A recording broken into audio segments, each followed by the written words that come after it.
to start off with a little sneak peek update on the 3,000 gallon where the true parrot cichlids are raising up their babies. They're getting bigger.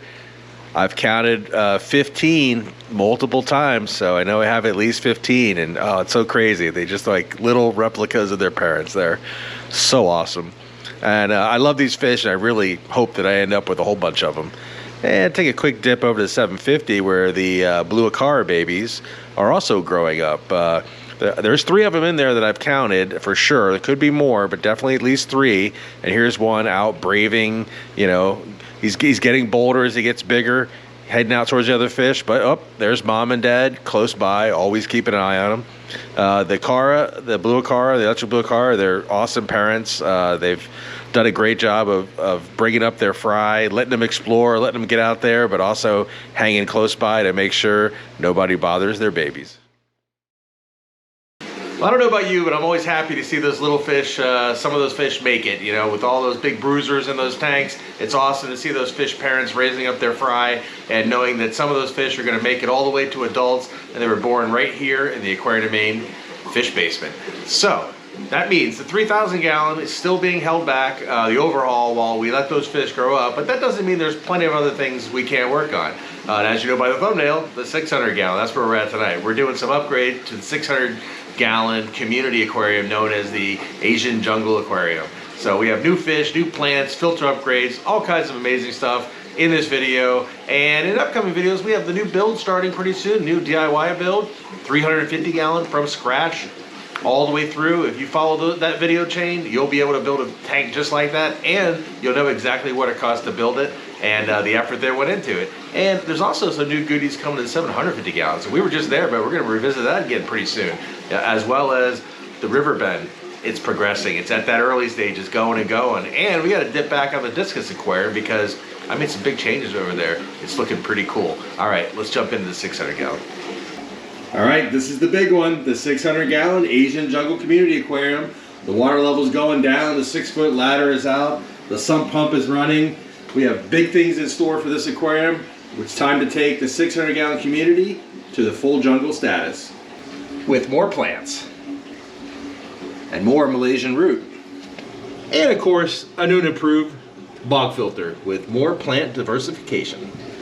All right, the dust is settled on adding everything to the 600 gallons, so let's take a closer look. New fish, new plants, new wood, and upgraded bog filter. Let's go. Okay, the 600 gallon community aquarium, 6 feet long, 4 feet front to back, 3 feet tall, otherwise known as the Asian Jungle Aquarium. It's looking a little bit more like a jungle with the addition of some new plants and also some new wood. So one of the things I was looking to do here is accentuate the depth front to back. So we've built up that big wall of Malaysian driftwood in the back there, or Malaysian root, and we're gonna keep building that up. Actually, the stuff I ordered wasn't quite as much as I thought, but it did fill in a little bit. And we did add some pieces in the middle of the aquarium just to sort of show depth. So more things for the fish to swim behind. And along those lines, I did the same thing with the Vallisneria, jungle val actually. I just planted it in random spots throughout the tank, some of it in the front, some of it in the middle, some of it in the back, and across the whole tank. And the reason I did that is because my experience with jungle val is it grows very fast and very tall. So I want to create spots where the jungle grows up really tall, really fast, but not thick, not that like a wall where it like blocks everything behind it. Normally people put large clumps of jungle val in the back of the aquarium, and we're going to do a little differently here, and we'll see if it works. You know, if it doesn't work out how I expect, if it gets too thick and it's blocking too much of the view behind there, then you know, I can always pull it out and replant it in the back, like, you know, pretty much everyone always does. So we'll take a chance and you know, see how it works. But you can see we've got some fast growing hygrophilia and over in the sides of the aquarium. So once those guys grow up and out, that should create, you know, large bushy areas of plants on either side. And then in the back, there's the thought process that we'll put some plants on that wood as well. So it should start to be quite a jungle, you know, pretty quickly. But that's the thought process between with the addition of the new plants, the new wood. And now the really exciting part is some of these new fish. There's, as you know, I've been looking for some topwater fish, some fish to fill up this space that are bigger than my schools of little rasbora. Now, of course, well, let me say, so we've been looking for that, and we've been looking for more algae eaters, and we're able to achieve both of those, as well as add in a few other fish that are just kind of interesting that I liked. So those are actually these fireline rasbora. There's a group of those in there. Little guy there with the red line. Let me see if I can find some over here. They're kind of in the back there. A little hard to see, but just liked them, so I added them to the tank. But the focus is on those bigger fish. So the focus is on those larger topwater fish, and I want to focus first on the Royal Trout Danio. These guys are sweet. I love these guys. They're attractive, they're fast swimmers. I've got 3 of them. I tried to get more, but that's all they had was 3. And I can tell you right now, I've never kept these before, but these are gonna be a fish I keep a lot from now on. Loving these guys. And they're right next to a fish I have kept before and I do love, which is the Mascara Barbs. There's a couple in the back there coming forward, and there's actually 3 of them in the aquarium. Actually, the third one just sort of swam by right there. And same sort of thing. Big, beautiful, bold fish that are active and they're swimming in that top water. Exactly what I wanted. And the exact same problem. They only had 3. I tried to order more, but all I could get was 3. So, you know, you're just going to have to, I have to live with what I can get, what's available. But definitely enjoying the heck out of those guys, and I will be getting more when I'm able to. As well as the rainbows continue to put on size, so they're helping to fill in. The Denison Barbs are putting on size, so they're helping to fill in. So we're starting to get that that look we wanted. Ooh, that was also the Clown Barbs, getting bigger. The look we're looking for with the mix of the larger and the smaller fish in a community scenario. And the other thing I want to point out was algae eaters. So I've got a large group of small Siamese algae eaters. I believe I got 10 or 12 of them.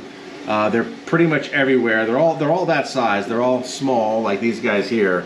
But they will grow up, and I do have some older ones in here. I'll see if I can spot one. I'll focus on them. But my group was wearing down just because I've had them for so long. They were just sort of slowly starting to die off.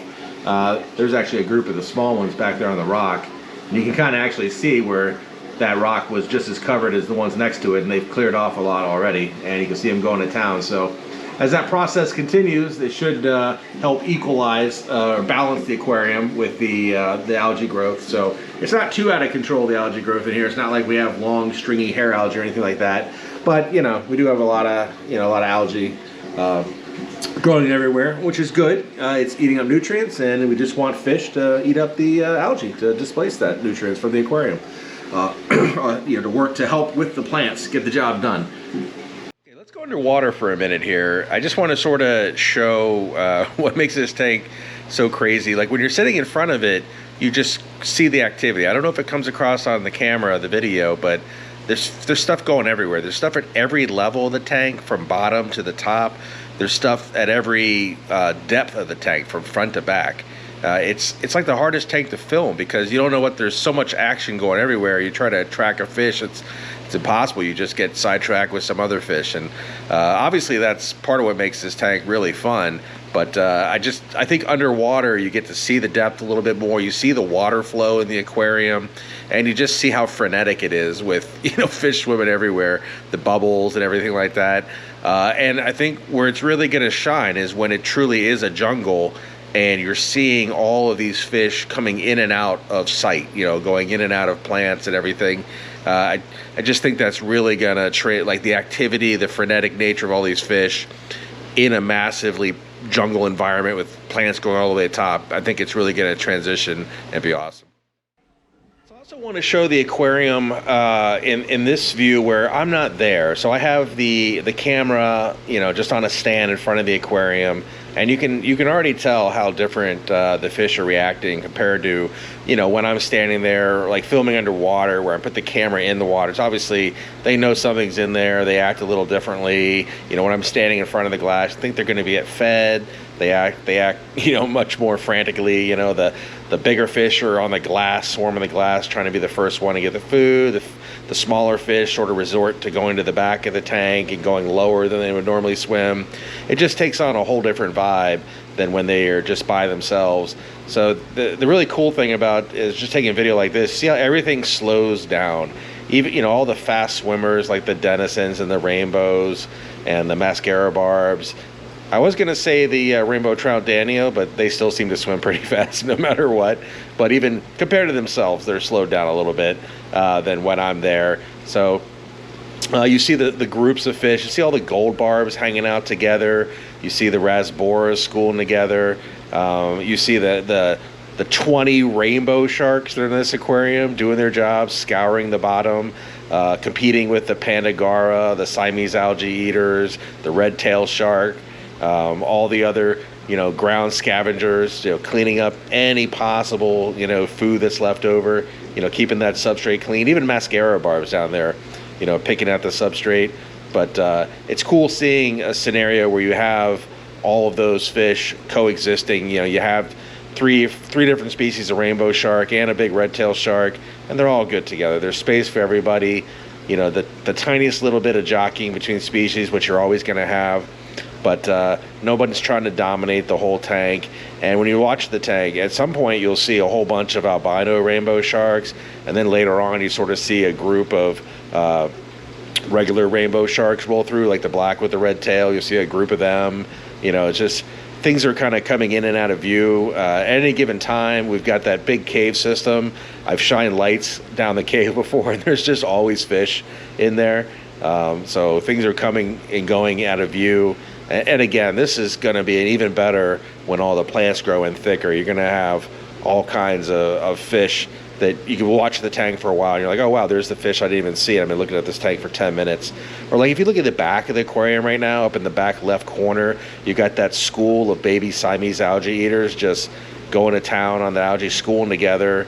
You know, like how the tiger barbs stay together. I always find it amazing that the tiger barbs will even segregate themselves by, like, the albinos will generally stay with the albinos, the regulars generally stay with the regulars, the green tiger barbs will stay together. I mean, they'll be near each other, but they actually kind of break up in their individual groups.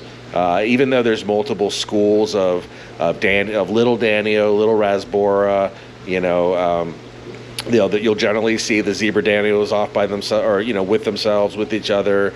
You'll see the harlequin rasboras generally are together, and the new fire stripe, or what are they, red stripe, red line, something like that, fire line. I think they're fire line. Are they rasbora or Danio? Man, I don't know. I'm bad with the new fish. It takes me a minute to remember their names, but their common names. But at any rate, you just got all kinds of natural activity that's going on that's so different when you don't have someone standing there. Like, you got a nice Panagara right there on the front glass. And I think this is probably something I need to do, which is take a whole bunch of video of every tank I have and then chop it down to the most interesting things, and just have maybe like little 10-minute videos where it's just, this is what would naturally go on this tank when no one's around. I think that would be, I mean, let me know if you think that would be interesting. Obviously, I have to put some music to it, maybe a minimal amount of commentary here or there, a couple words, you know, with something specific happens, you know. Could be interesting just to see how these tanks are sort of in their natural state.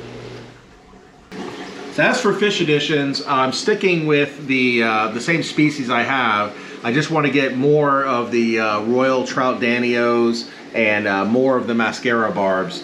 Probably working those numbers up to maybe schools of 8 of each, something like that. They'll get some decent size to them, and also with the clown loaches obtaining good size, it should create that contrast in the aquarium between the schools of smaller fish and then the much larger fish swimming in and amongst them. I'm also keeping my eye out for, you know, some more rainbow fish species. They're always a possibility, especially if I can find one of the really large rainbow fish species that will contrast really well with the smaller fish, and of course utilize all that top water space up there, or at least utilize it with the schools of rasbora and everything too. They're up there, but I want to have that mix of the larger and smaller fish.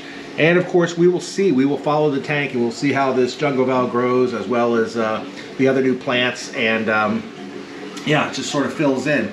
And again, finally gets the jungle look to it, because I think this tank will really excel when it truly is a jungle with all these smaller fish, you know, swimming in and out of everywhere.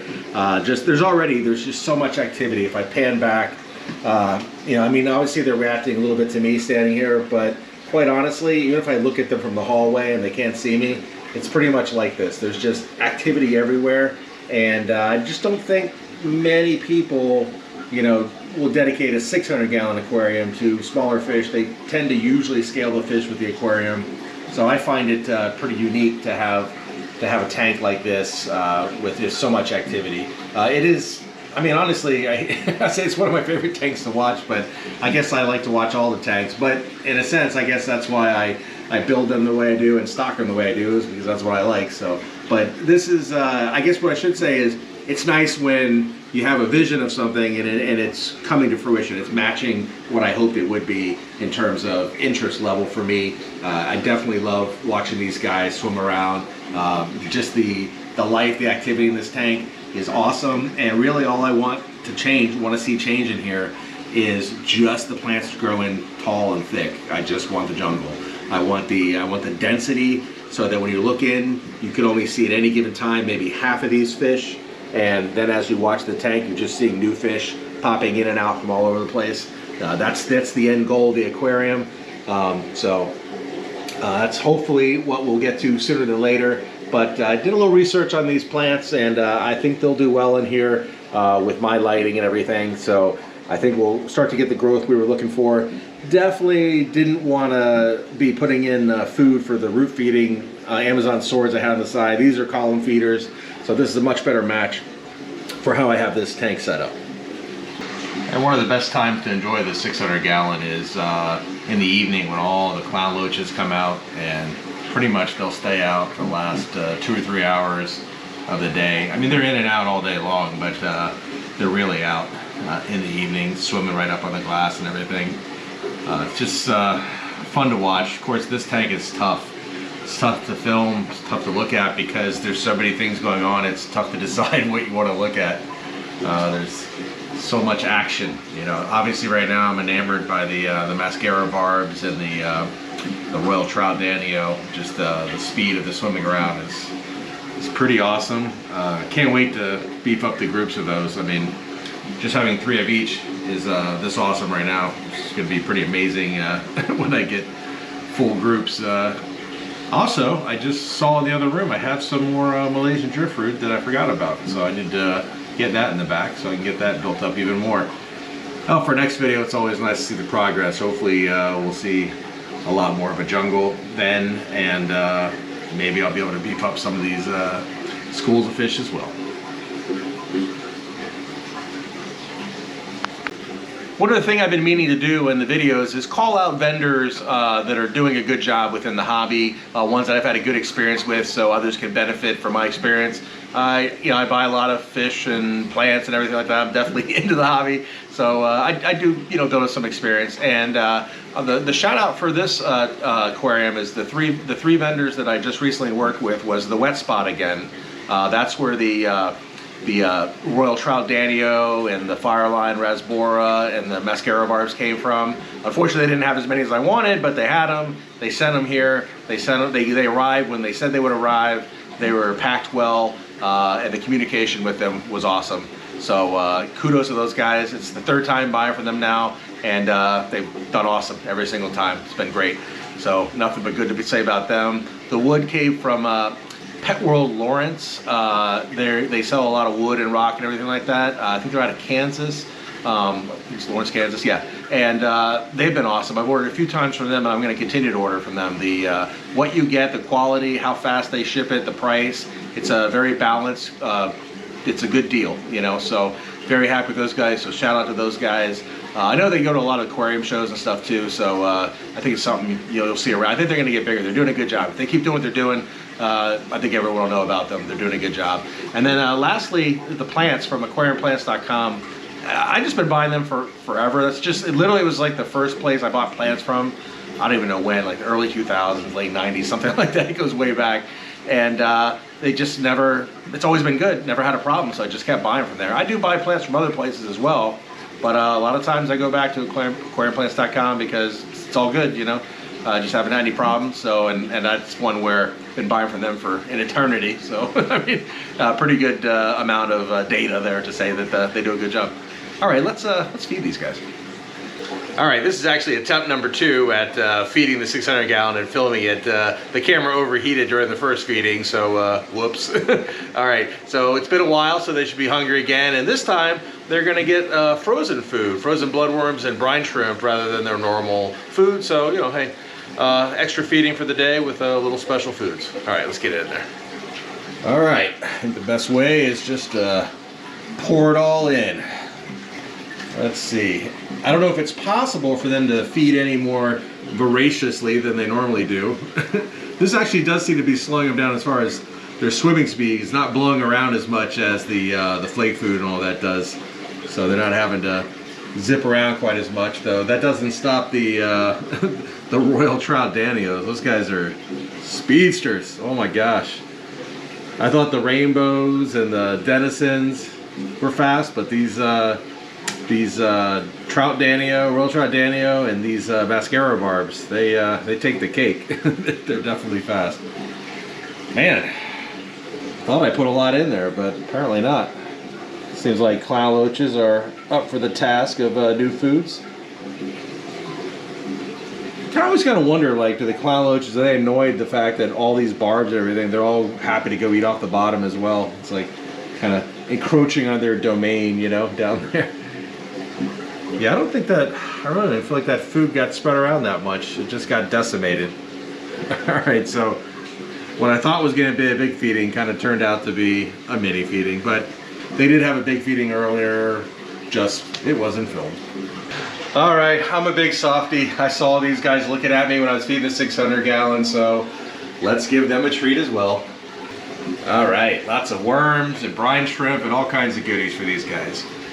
And this is their first meal of the day, so I think they should really appreciate this. Oh, there's the little babies coming out. I just saw 3 of them over here a minute ago. I don't know where they all went. Oh, he's going to get his worm. Oh, he's going to get his first bloodworm. Oh, awesome. He just took himself down a nice big black worm. And of course, we know what these pigs are up to over here. Munching away. Everybody focused on getting their piece. Even the Corridoras. They are not passive feeders. They are out in the mix. They're not worried about these big cichlids. They're getting their share. No problem. You can tell by the size of those guys. Whew, they're getting big and plump. Might have Corridor babies pretty soon. I keep feeding them that good.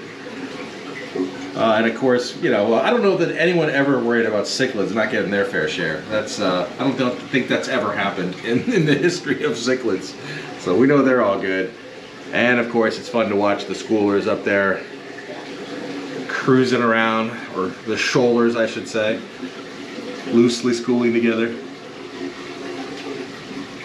And definitely happier having the added water flow, moving everything around. It's actually been very good for getting food back over in the corner where the little babies are hanging out, getting them growing up faster, as well as just spreading it out so that it sort of spreads the cichlids out. They don't spar with each other as much for the food now that it's all moved around, which is nice and cool. Good thing to have. Good thing to have it. Yeah, it looks like they've put a pretty good hurting on that food, so we'll go ahead and let these guys finish up. So that's pretty much the update on the 600-gallon community aquarium, the Asian jungle aquarium. You know, we'll keep an eye on those plants, and as they grow up, you know, we'll check back and we'll check on the progress of the tank, and we'll get some more video then. Until then, we have a lot of upcoming projects. Like I mentioned, we've got another DIY build going. This is the one where, you know, if you want to do your own DIY build, this is the series that covers everything. It's going to go a lot slower, a lot more detail, including cost. As well as we got big things happening with the discus tank. You know, with the riverbed, it's a new tank, right? So there's all kinds of new stuff happening with that. And of course, we're going to be moving. I'll give you a little drop. If you watch this long, you deserve a hit for the 3,000 gallon. We're going to take the mother's swords out of 3,000 gallon. We're going to put them in the 750. I think that's going to look pretty awesome. So I think the 750 with the arch, the mother swords, it's really gonna pop. It's already popping, it's gonna pop even better. But yeah, so we have that coming as well. And then as soon as those fish are big enough for me to get the 3,000 gallon, we'll get that revamp going. But as always, thanks for watching, and I'll see you guys soon.